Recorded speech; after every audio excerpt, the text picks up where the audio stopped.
E ó, a gente agora vai conversar sobre um assunto muito, mas muito importante. Eu não tenho dúvida de que você já passou por decepções na sua vida, por momentos desafiadores, já sentiu mágoa, já sentiu necessidade de perdoar. Disse até que perdoou, mas às vezes nem esqueceu. Então a gente vai falar sobre isso. Aquele perdão que a gente falou, disse ter perdoado, mas que ainda está ali. Alguma coisinha mal resolvida. Você sabe que tem um estudo da Universidade Federal de São Paulo, da Unifesp, que aponta que cerca de 75% das pessoas acreditam ter perdoado, mas não completamente. O que pode deixar mágoa e sofrimento emocional ativo. Guardar ressentimento pode aumentar o estresse, a ansiedade, a depressão e até afetar o coração. Por outro lado, o perdão verdadeiro está ligado a mais qualidade de vida, a melhora significativa da saúde mental. O problema é que muitas vezes o perdão fica só nas palavras, né? E as feridas ficam ali, abertas. Ou escondidas embaixo do tapete. Para nos ajudar a entender melhor tudo isso, recebemos a psicóloga Beatriz Brandão. Seja bem-vinda, Bia. Obrigada por estar aqui com a gente. Prazer também. Vamos sentar para a gente conversar. Esse é um assunto tão importante. Tanta gente adoecendo, com coisa entalada, né? Com falta de ar. Como você falou, o perdão, muitas vezes a gente acha que acabou fazendo, mas será que fez mesmo, Cláudia? Será que a gente conseguiu perdoar? Que o perdão é quando aquilo não afeta mais, né, a situação em si. O problema é que a gente perdoa, mas a gente não esquece. E não dá para esquecer algumas situações e nem devemos, porque são situações que podem nos proteger, não é? A questão de você não esquecer não tem problema e a questão de você não diminuir a dor também não tem problema. O problema é quando aquilo que te feriu continua te ferindo repetidamente, que é diferente de não esquecer. Mas toda vez que é tocado no assunto, aquela ferida é aberta novamente.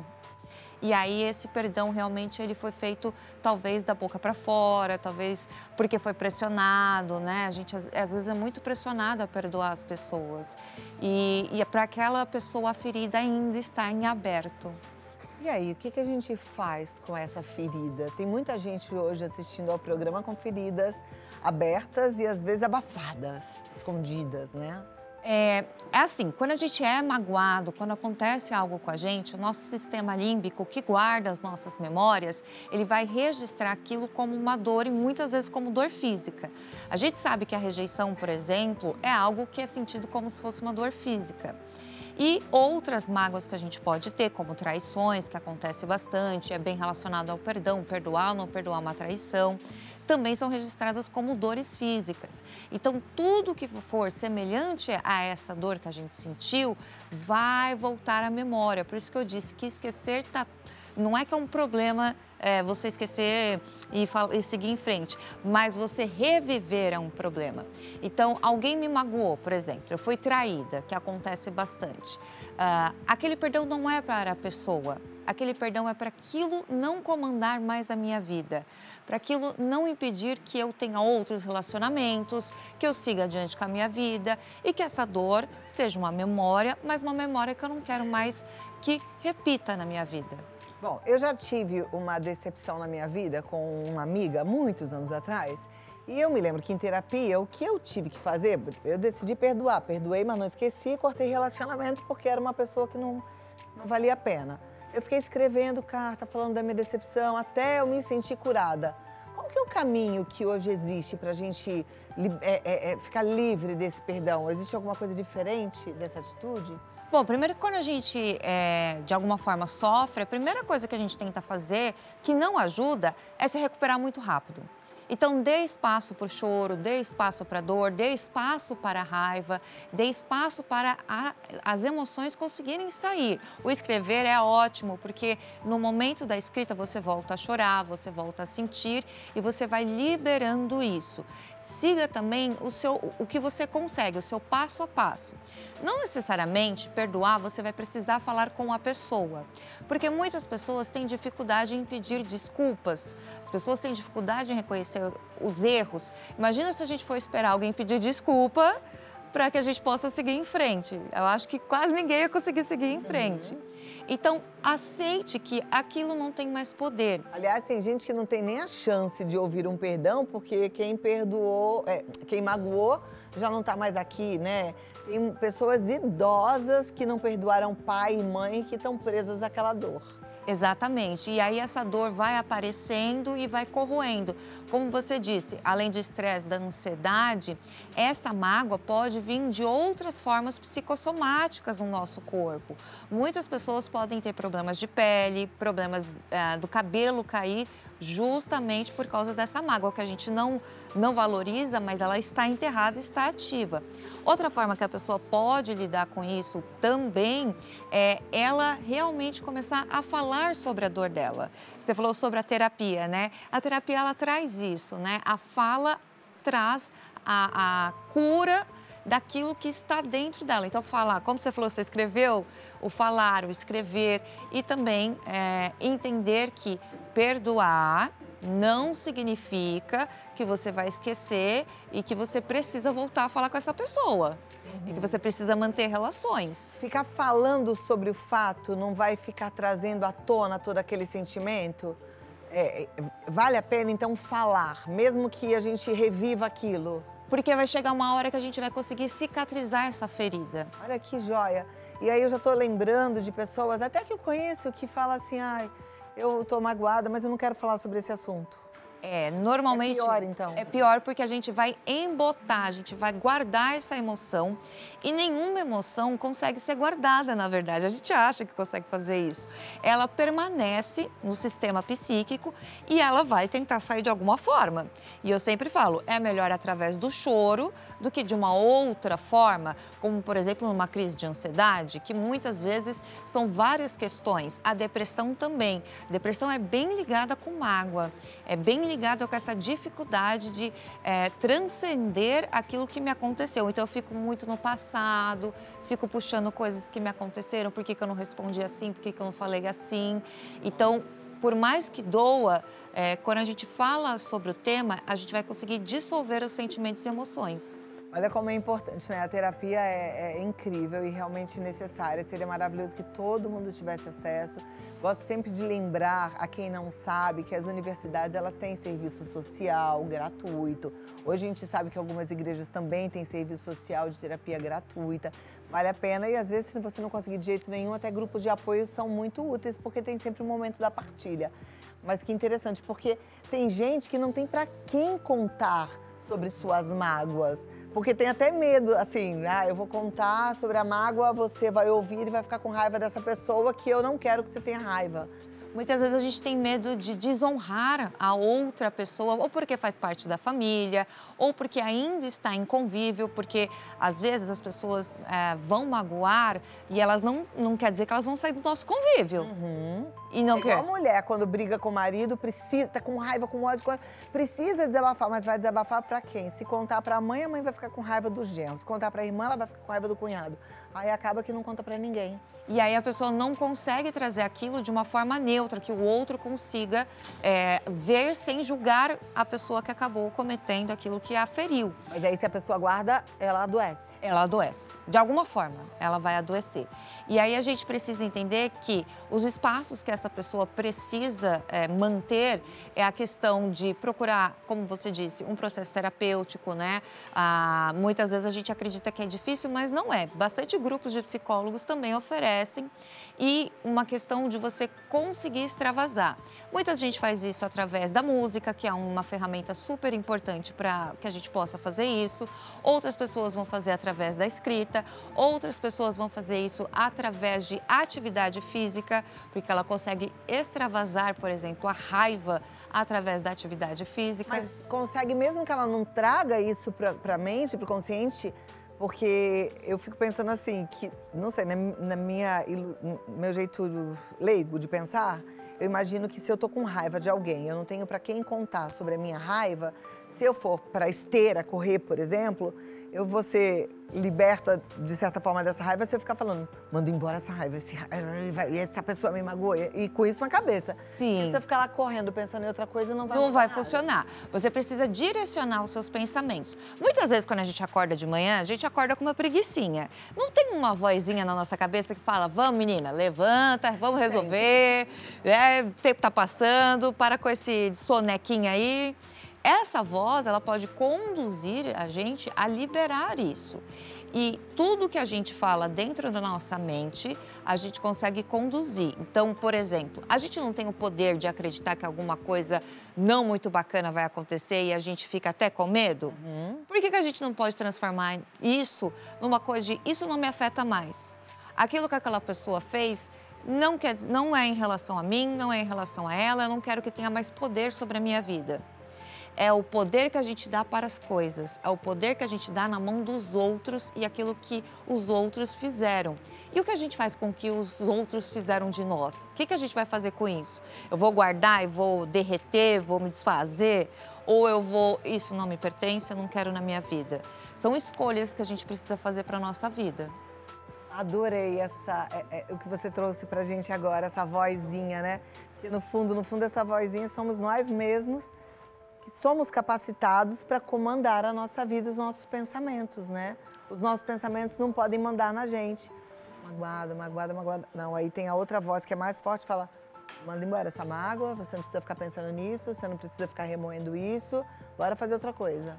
Muitas vezes a gente alimenta os pensamentos negativos. Porque vem um pensamento, por exemplo, hoje eu vou na Cláudia, mas e se ela não gostar de mim? Ela acha que ela... E aí a gente acaba dando voz. Em que momento que a gente consegue falar, não, eu vou hoje, vou dar o meu melhor e tá tudo bem. Então eu acho que a gente precisa treinar mais essa voz de corte, que vem para cortar esses pensamentos negativos. Essa vozinha que eu faço para mim todo dia, que eu falo, levanta, vai pra academia. Se não tivesse essa vozinha, eu não ia, não. Eu também não. Levanta que... Não é? Levanta dessa cama que o dia já aconteceu. Então, essa voz de corte, muitas vezes, a gente não consegue perceber que ela existe e a gente fica só no comando negativo. O comando positivo também existe. Como você já comeu demais o docinho, você não precisa se estressar agora. Eu vou precisar colocar esse comando de corte para isso. Do docinho? É, que eu sou uma formiga, eu vou assistir. Ai, que bom que você trouxe isso agora. Eu vou acionar essa vozinha para falar, chega. Tá bom, docinho, amanhã você come mais, mas não precisa ser tão autoritária, tá? Talvez falar, chega. Fecha essa boca. Precisa ser mais uma amiga, né? Você já comeu, guarda um docinho para amanhã, né? Então, a questão da gente não curar as feridas é muito preocupante, porque mais para frente a gente vai ter essa conta e vai ter que pagar. Temos perguntas, viu? Vou pedir para colocar na tela aqui. E respondendo a vozinha do mal, que perguntou, será que a Cláudia vai gostar de mim? Eu adorei. Amei. Amei. Tô amando esse nosso bate-papo, tá sendo maravilhoso. Eu tô aprendendo muito com você hoje, viu? A Gabriela Moreira diz, minha irmã me magoou muito numa discussão familiar e até hoje ela age como se nada tivesse acontecido. Eu disse que perdoei, mas sinto um peso, como se algo tivesse entalado. O que fazer com esse sentimento? Talvez, Gabriela, você não conseguiu falar, né? Você passou ali, talvez seja interessante você ter uma conversa com a sua irmã, porque é uma relação que vai perdurar, é uma relação familiar. E aí, se está entalado, você concorda que você não falou exatamente? E aí, assim, o ato de falar não quer dizer que o outro vai pedir desculpas, mas quer dizer que você vai conseguir tirar isso de você. Mas é importante ela falar com a irmã. Eu achei que pudesse ser falar sobre isso. Pode ser falar sobre isso. Porque às vezes ela não quer de novo mexer nessa ferida. Pode ser falar sobre isso, pode ser falar com a irmã. Às vezes passou muito tempo e a própria irmã está agindo como se nada tivesse acontecido, porque talvez para a irmã não aconteceu aquilo. Muitas vezes, Clau, a gente acha que o outro sabe que magoou a gente, mas ele não percebeu. E às vezes não é por uma pura maldade, mas porque para ele aquilo não era algo para gerar uma mágoa. Então, muitas vezes a gente pode tentar reconciliar essa relação, que é uma relação importante, e trazer isso que está aqui entaladinho, não sei se ela já teve dor de garganta, para fora, né? O que magoou. E não esperar muitas vezes que o outro faça exatamente o que a gente quer. Aí também tem a questão da expectativa versus realidade, né? Próxima. Obrigada, Gabriela. Letícia. Eu sou aquela que sempre perdoa tudo e todos, mas guardo tudo pra mim. Às vezes parece que virei um depósito de mágoas. Isso pode me afetar emocionalmente mesmo sem eu perceber? Pode muito. E, infelizmente, quando a gente perdoa tudo e a todos e vai só atropelando as feridas que nós temos, essas feridas não vão cicatrizar a tempo da próxima ferida. E quando a gente perceber, a gente está todo remendadinho e não sabe nem mais o que aconteceu. É importante ela saber que o ato de perdoar é importante para que aquilo não fique carregando para sua vida, levando para sua vida algo que não faz mais sentido. Mas é importante ela entender a dor, a raiva, a revolta e a injustiça. Pular isso não significa que esteja curado, mas você só fecha os olhos para os sentimentos negativos. E aí guarda tudo, daqui a pouco ela tá sentindo um lixo, né? Pior que é. Oi, doutora, tenho 55 anos e carrego mágoas antigas da minha mãe, que sempre foi muito crítica comigo. Digo que superei, mas me pego agindo com raiva até hoje. E pior, agindo algumas vezes com as minhas filhas, igual a minha mãe agia comigo. Como curar essa ferida antiga? É importante você trazer essa ferida, porque está bem claro que essa ferida não foi ali cicatrizada. Acredito que talvez não tenha como ter essa conversa com a mãe. E nesse caso eu indico realmente uma carta escrita com muita ali vontade, com muita verdade, sem se julgar. E como você vê, né, o comportamento acaba se repetindo porque, e como eu não curei aquilo que me feriu, eu acabo ferindo quem está mais próximo, porque eu estou machucada. E é importante também que ela fale com as filhas, para que esse ciclo não continue. Porque se as filhas também não tiverem a possibilidade de entender o que aconteceu com a mãe, elas podem repetir nas netas dela. E aí esse ciclo familiar, infelizmente, vai perpetuar. Então, converse com as suas filhas, traga essa cartinha para você e entenda que, apesar de tudo, a gente não precisa levar a dor para o resto da nossa vida. Perfeito. Próxima pergunta, Gustavo Pereira. Cresci ouvindo que homem não pode guardar mágoa, mas tem coisas que meu irmão fez quando éramos adolescentes que ainda me machucam. Não sei se é orgulho ou dor. Como diferenciar isso? Muitas vezes a gente não consegue entender o que é orgulho e o que é a dor. A dor é aquilo que a gente sente como se fosse realmente algo que está despedaçando a gente, que está desintegrando a gente, que está trazendo ali uma falta de entendimento e falta de conexão. O orgulho por si só é aquilo que dói na nossa vaidade. Então, por exemplo, eu não ser bem aceita, eu não ser validada, as pessoas não me dão o aplauso que eu estou esperando, ou ainda eu não ser recebida. Então, a diferença é eu desintegrar como pessoa, eu não entender mais, e a questão de não foi como eu esperava e queria que tivesse sido como eu imaginei. Então, assim, se ele cresceu ouvindo que não pode ter mágoa, talvez ele esteja só colocando debaixo do tapete. E talvez seja importante ele entender o que esse irmão fez para que ele não continue na vida dele com isso, né? Perfeito. Boa sorte, Gustavo. Isabel, eu sempre achei que tinha superado o que aconteceu com o meu ex, mas toda vez que tento começar um novo relacionamento, eu me saboto. Sinto medo, desconfiança e acabo afastando as pessoas. Como superar essa mágoa mal resolvida? Muitas vezes, quando a gente é magoado, quando a gente é traído e quando acontece uma coisa no relacionamento amoroso, eu falo que o próximo paga a conta e que não é justo, né? A próxima pessoa nova na nossa vida pagar a conta por alguém do passado. A gente precisa limpar isso e trazer realmente, Isabel, que assim, eu entendo que você sofreu, eu entendo que aconteceu uma coisa ruim, porém, essa dor não pode ser paga por uma pessoa que está disposta a te amar. E que receber amor não significa que você vai ser machucada de novo. não significa que o que aconteceu vai acontecer de novo. Então, se abra para o novo, né? Receba o afeto, receba o carinho e às vezes a gente precisa de novas experiências para tirar essa experiência ruim. E a gente precisa ser muito corajoso para ter novas experiências em nossas vidas. Agora, algumas feridas, elas criam uma cascadura e que, de certa forma, deixam a gente mais madura. Eu tô aqui pensando na minha história. Tipo, por exemplo, quando eu era bem jovem, que eu tinha uma coisa de amiga, de melhor amiga, de contar tudo da minha vida, eu acho que era um pouco infantil.